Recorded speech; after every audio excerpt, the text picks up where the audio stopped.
Thank you everybody for being here. I know you're in the shade, so I could look like I'm looking over here, but you know what? This is the beauty of the podium. We can move it. So we are here to commemorate the 50th anniversary of H. Smith Richardson Golf Course in the town of Fairfield. To me, it's a special place for recreation, for pastime, but also, particularly during COVID, it was a haven for so many of us. And for 50 years, it has been a haven for many, many Fairfield residents. And I think it was a special commemoration. I did not want to let it go by without making every effort to recognize the golf course for what it means to so many of the residents. And we have been so fortunate this year because of the leadership of the Golf Commission, but also a new clubhouse, and most importantly, a new head professional, Mr. Bob Beganet, who has instilled a tremendous sense of community as a Fairfield resident himself, but also has really reinvigorated the teaching of the game of golf to a whole new generation of young people, young professionals, and people that would have never picked up the game. I understand that the group lesson programs are all oversubscribed, but thank you, Bob, for the tremendous leadership and the personal touch that you bring to what you do. So with that, welcome. Would you please come and share with us your perspective, and thank you for being a leader of this group. Thank you all. For you who don't know me, I am Bob Beganet, the new golf professional here at Smith Richardson. Welcome. Thank you to all the dignitaries for showing up today. We appreciate the effort. I know you have busy schedules, and Smith is probably not on your high priority list. It should be, though. But it's very important to us here at Smith, and we really appreciate you coming out today. When I thought about what I would say today, I think what we should really probably be thinking about is the Richardson family, and what they really did for the community is really truly beautiful. And I thought about it, over 50 years, we probably have done more than 1 million rounds of golf, which is absolutely amazing if you think about all the laughs and good times and, you know, just the wonderful things the game of golf brings to people. It's really something to think about, that I don't know if they knew at the time the gift they were really giving the town of Fairfield and us people fortunate to be here, but it's really beautiful. So I think we should think about Mr. Richardson and Grace Richardson and the beautiful place they gave us. Really great. Truly amazing to me. It's such a great sense of community here. I feel very lucky to be the 4th golf professional here. And besides that, I hope you guys enjoy the day. Make sure you got a raffle ticket if you didn't. We're going to do a little raffle at the end of the day. And besides that, thank you all for coming. Thank you, Bob, and you really have made this a wonderful haven for so many people, and the feedback from the people who have come, and even out-of-town residents, you have welcomed them, so thank you, and extend to your staff and all the staff here that have made this such a welcoming place. And I also want to acknowledge Peter Grace, the golf superintendent. It is important to acknowledge your hard work and not just the complaints of golfers coming off the course. So I want to thank you for your good work, Peter. Let me go through and ask Keith Varian, the chairperson who's going to represent the Golf Commission, who had the vision and the wisdom to build a new clubhouse and to incorporate the dining setup that we have, but ultimately loves the game of golf. And I see you out here with your son. It really is an embodiment of loving the game of golf and translating it with your expertise and community service. So, Keith Varian. Thank you, Tony. There he is. Hi, everybody. As Tony said, I'm Keith Varian, chairman of the Town of Fairfield Golf Commission. I wrote about 35 minutes. You bet. All yours. I'll talk fast. I'll make it about 32. Quick story. And when I moved here in 2007, I wanted to get involved and run for the RTM. And in 2009, an RTM representative named Tony Hwang left the RTM, created an opening that I then ran for, won, served on it for 10 years, and for those 10 years, it was called Tony's Seat. They still refer to it as Tony's seat. I don't think so. It was never anything to do with me. It was always Tony's seat. What I really want to talk about, though, is community and how important this course is to the community here in Fairfield and the golf community in particular. We have such a great and loyal golf community here. It's a community that I'm proud to be a part of. In particular, all of my commissioners who spend so much time and effort on behalf of the town and the Golf Commission. Bob Bigonette, who's just been amazing. We're so thankful that he's here. People like Tony who bring attention to the course and attention to all the leagues, and the leagues in particular who are the heart and soul of the course. They do such a great job of keeping this place active and having a lot of life to it. Boca, who's just been amazing. My daughter Mallory is floating around somewhere. She's one of the hostesses over here. So when you see her, say hi. Big tips always are welcome.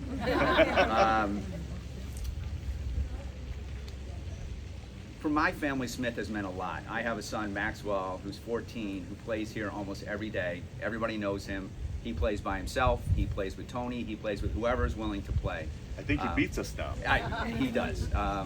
It's just been a great place for him to come, for my family to spend time, and it's been such a welcoming environment that I'm just so thankful. And a quick other funny story. Yesterday, my son Maxwell was playing by himself with 3 other men who he didn't know, and he got a hole-in-one. Oh! Woo! Lemonade for everybody. Yeah, exactly. That's right. There That's were only wonderful about 2 people in the bar, but it was fun. It was exciting. He calls it his first hole-in-one because there will be more. But just very, very thankful for everybody who's welcomed him to this course, and I'm so happy to be part of this golf community. So thank you, Tony. Thank you, Keith. Thank you all. And Maxwell, congratulations on the hole-in-one. Thank you, Keith. Let me bring up our first select woman, Brenda Kupchik, whose family's starting to like this game of golf, I correct. So please welcome Representative. I keep on calling you Representative. All right. That was a long time, you and me. Well, I'll be quick. I think Bob said it best, right? It was the Richardson family that really gifted us this lovely, beautiful space so that our community could have special moments here. And that's really what it's all about, right? And so I think we should all be thinking about that. And I think that's the most important thing. We wouldn't have any of this. We wouldn't have a golf commission. We wouldn't have any of it unless the Richardsons had the foresight to be so incredibly generous to our community. So thank you all for being here. And yes, my son is a golfer and has grabbed my husband, who needed a hobby actually, because his wife's very busy these days. And so he's enjoying the game. So it's really nice to be here. Thank you. Thank you, Brenda, and thank you for your leadership and a testament. This clubhouse and this golf course is a reflection of the town of Fairfield, and I want to acknowledge your tremendous efforts during COVID to ensure that this golf course was open. So it's important to acknowledge that all of us been able to benefit from a very difficult time, and it's been a haven. So thank you for your leadership. Speaking of that, as a part of the town, the golf course, believe it or not, is part of the Parks and Recreation. And we have a director who is intimately involved along with every aspect of our Parks and Recreation. But we're glad that he pays special attention to the golf course in his other spare job as being a first flight referee in major collegiate sporting events. So Anthony Calabrese, please come on up and did I get that right? Always. Right? Yeah. Thank you, Tony. Everybody said a lot of great things about this course and the history of the course, and I think what I'm most impressed with is, as a community, how invested the entire community is, whether it's the golfers themselves that are here or our funding bodies. Craig Curley, he was on the Board of Finance, still on the Board of Finance, but he was on the building committee here, was an integral part of this project. Mike Harrington, is a golfer and president of one of the men's senior league, is on our golf commission now. So we've got a lot of people that buy into this this course and make sure that we get the funding that we need. Our first select women's office is an integral part of that as well, and our RTM, as Keith had mentioned too. So without those people pushing behind the scenes, we can't get things done. Obviously, our staff, our golf staff, Peter Grace, Bob Bigonet, do a fantastic job. Their entire staffs do. And you can just look around and see how beautiful this course is on a day like this. It doesn't get much better than this. So thank you guys all for your support and continued support, and we're going to keep doing great things up here. So thank you. Thank you, Anthony, and thank you for your leadership in innovating the Parks and Recreation. The ability to get tee times and no longer having to rack and stay overnight, and all the new innovations that makes it easier for residents to be able to enjoy the facilities that we have, so proudly have in our state, in Connecticut. So we're gonna make a pivot, and the pivot really is one of the other focus of this event, not only commemorating 50 years of Smith Richardson as a town jewel, but also to hear from the men and women that have formed the associations that are, in my mind, the bedrock of golf in this community. They have formed leagues, they create activities, they create scholarship funds, but most important of all, they're the ones that create the relationships that we talked about, Keith Varian talked about, and Bob talked about. You are the people that this course, you make the course go. So I felt it was important to get the various associations associated with the golf course to be able to speak and share what H. Smith Richardson at 50 years means to all of you. I've heard from one where it's a course where 12-year-olds to 102-year-old residents can play. Is that not a great embodiment of the sport? So let me ask firstly, Carrie Boland, who is the president of the Women's Golf Association. That is very different from the 9 holes women, as I've been taught. But welcome, Carrie Boland, and offer your thoughts. Thank you very much. Thank you, Tony. Tony asked us what this meant to us, this course meant to us. 50 years my family's been playing this course. My father, in fact, told me the other day that he played here when it was a 9-hole course. And I mentioned it to somebody and they said, well, it's never been a 9-hole course.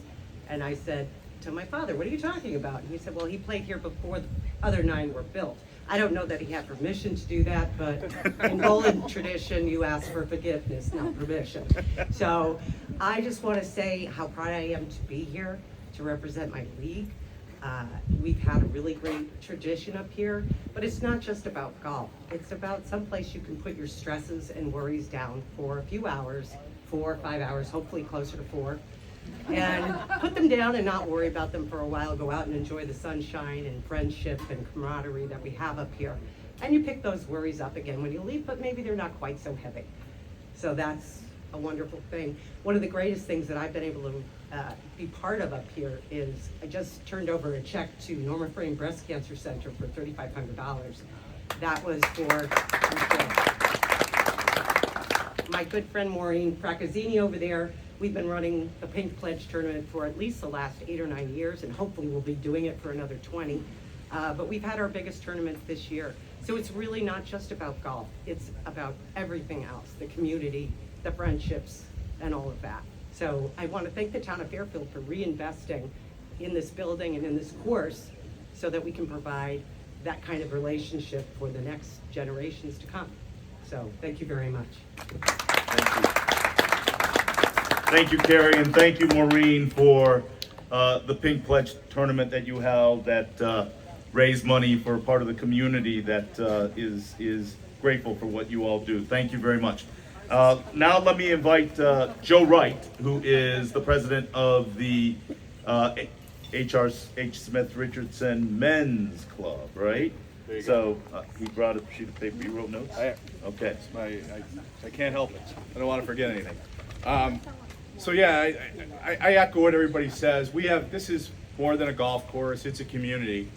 Our men's club has been around almost as long as the golf course. It's almost 50 years old. Ralph will probably correct me that it is 50, which is fine. He corrects me on a lot of stuff. But you know, we take it seriously. We have a mission statement up here to grow the game of golf in the town of Fairfield, to bring young people into our men's club, to help them, you know, get tee times, get a gin handicap, those kind of things.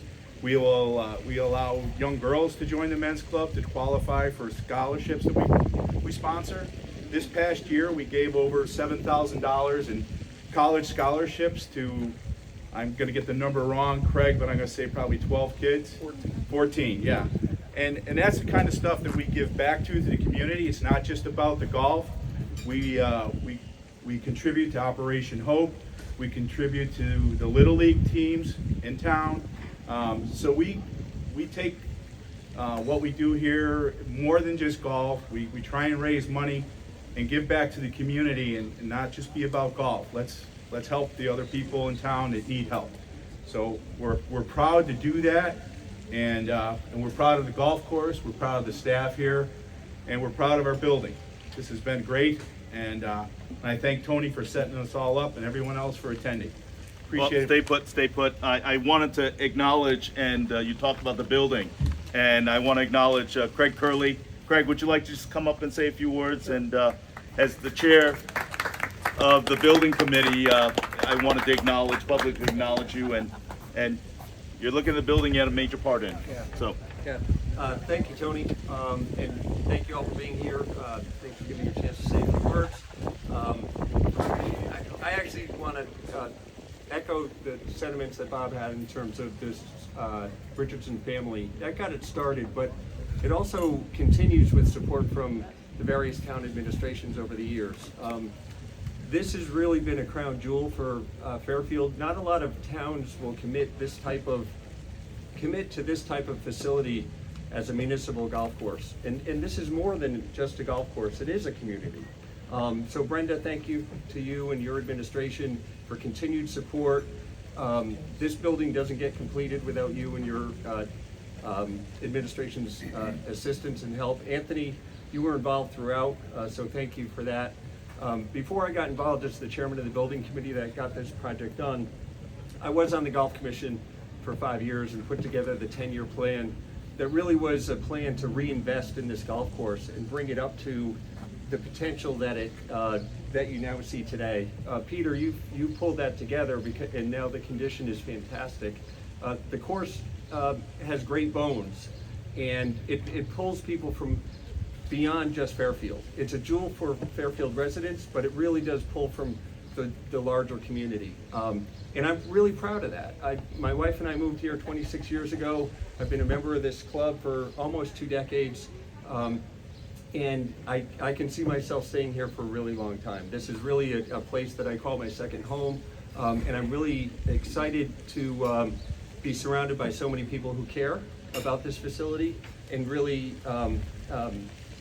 it's something that we can all enjoy. So I hope you all enjoy it. It's a beautiful day, and thank you.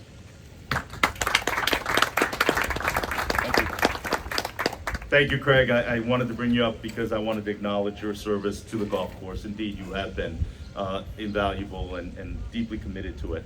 Let me bring up and invite the 9-hole Women's League. And Lucille Parkinson and Mona Unzer, the president. I'd like to ask both of you to come on up.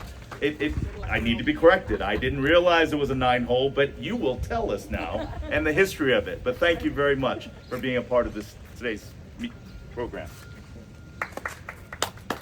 Thank you, Mr. Hwang. In 1972, a woman by the name of Ann Stanley and her friend Isabel Marek and a bunch of their golfing buddies, they decided that they wanted to establish the Fairfield Women's 9-Hole Golf League. And it may be a coincidence that this is also the 50th anniversary of Title IX. So Ann and her friends, they probably wanted to promote the game of golf to the women of Fairfield. And what better place to do it than the new H. Smith Richardson golf course? I'll cheer for that. Yeah. Ann was all about the rules of golf and golf etiquette.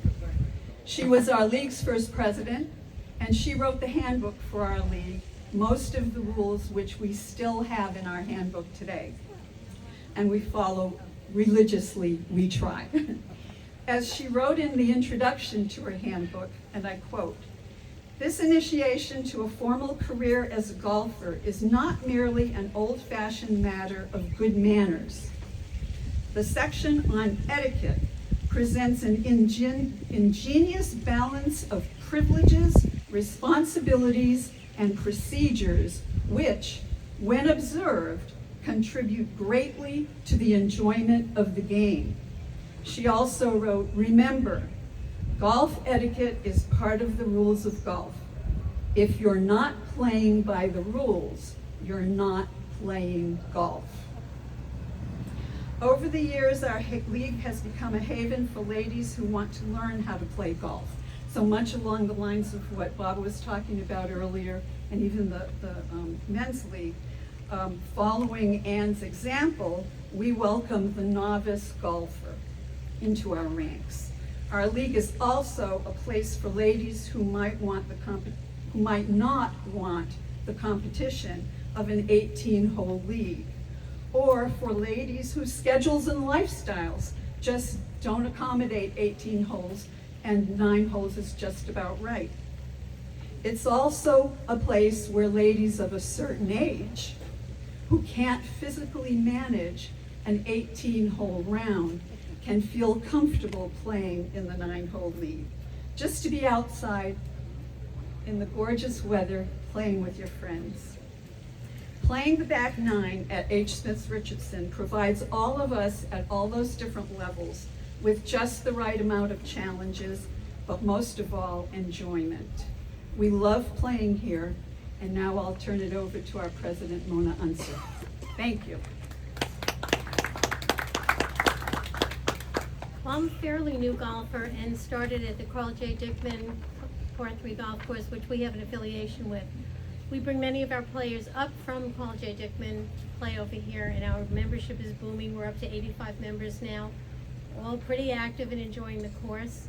We're loving this new facility. On August 9th, we're having an invitational where we invite members of leagues from surrounding towns who will be joining us. We hope to introduce them to this place, to the golf course, and to Boca's.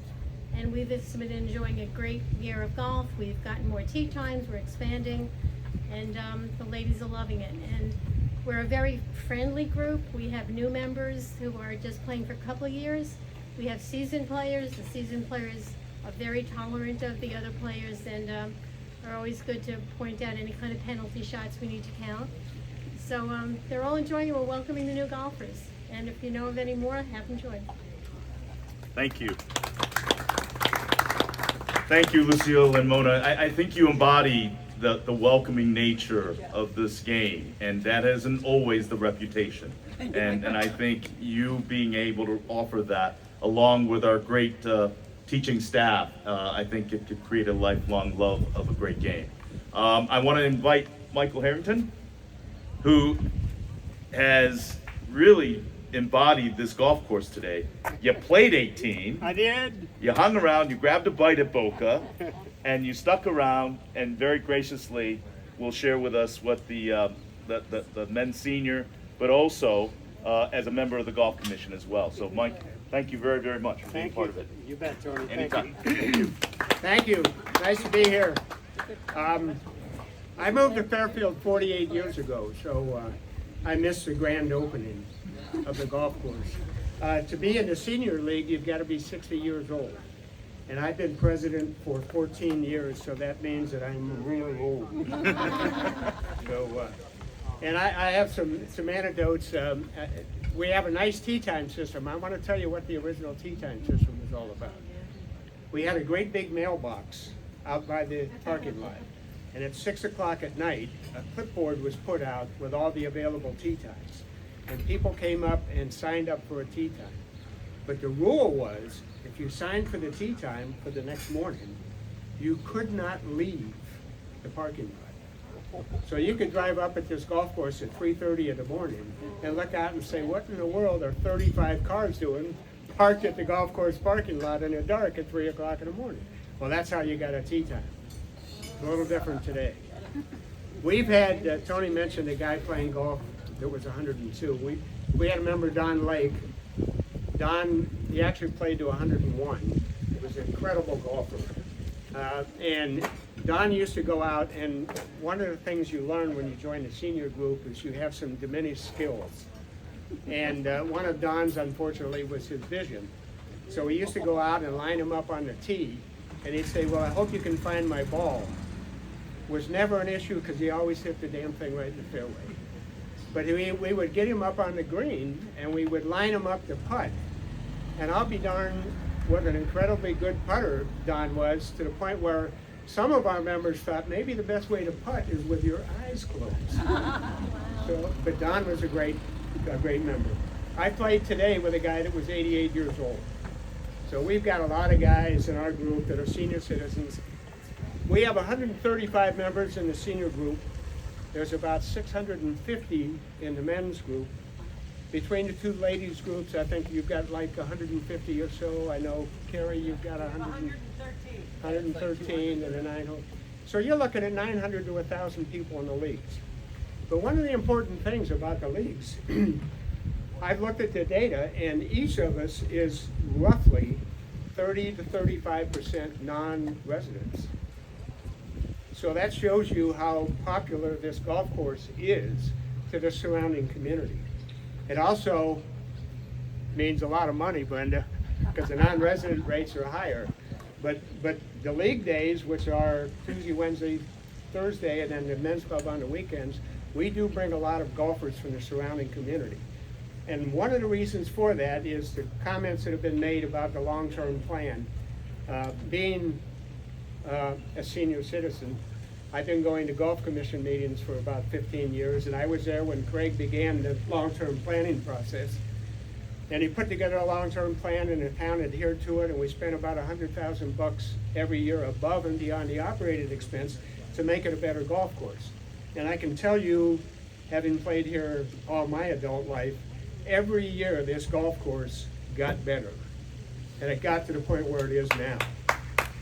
And I thank Craig for his leadership and the town for it. And we need to continue that. We already have a list of improvements to make in the next 5 to 10 years. And I'm confident we'll get the support we need from the town. But this is a tremendous asset. It's wonderful for Fairfield, and it's greatly enjoyed by many people in the surrounding communities. So we thank you all for that. Thank you. Good to see you. Thank you. Thank you, Michael, and wonderful words. I want to invite Representative Laura Devlin, who's smart and hanging out in the shade, to be able to present to Bob, as well as Anthony and Brenda, a citation we were able to get from the state in recognizing, and I will have you read it. All right, thank you very much. Representative Devlin, let me slide over.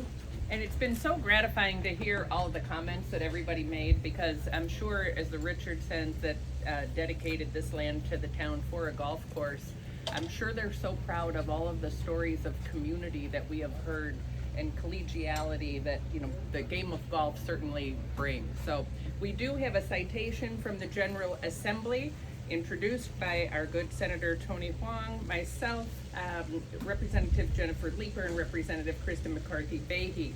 Be it hereby known to all that the Connecticut General Assembly offers its sincerest congratulations to H. Smith Richardson Golf Course in recognition of your 50th anniversary.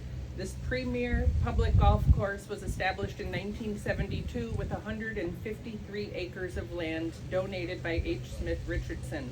The 18-hole course filled a need for a town golf course open to the public. The Smith is known to be a challenging and beautiful course. We celebrate the many years of accessible recreation this course has provided for our community, and congratulations on this milestone. The entire membership extends its very best wishes in this memorable occasion, and expresses the hope for continued success. And it's signed by the President of the Senate, Speaker of the House, and our Secretary of State. So, We'll hope you present it display to- this very proudly and beautiful facility. So, congratulations. Thank you very much. Yep, a pleasure. Anthony, congratulations. Brenda, Thank you. always thanks for your Brenda? support of our community. You look like you got some stuff. Can we also ask the association leaders to be able to come up and do a joint picture with the group as well? We can get out in front of this podium.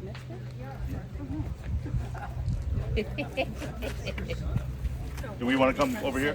Where do we come over here? Come on, ladies, where are we going? Down over here. You can bet I'm never. You're in the back.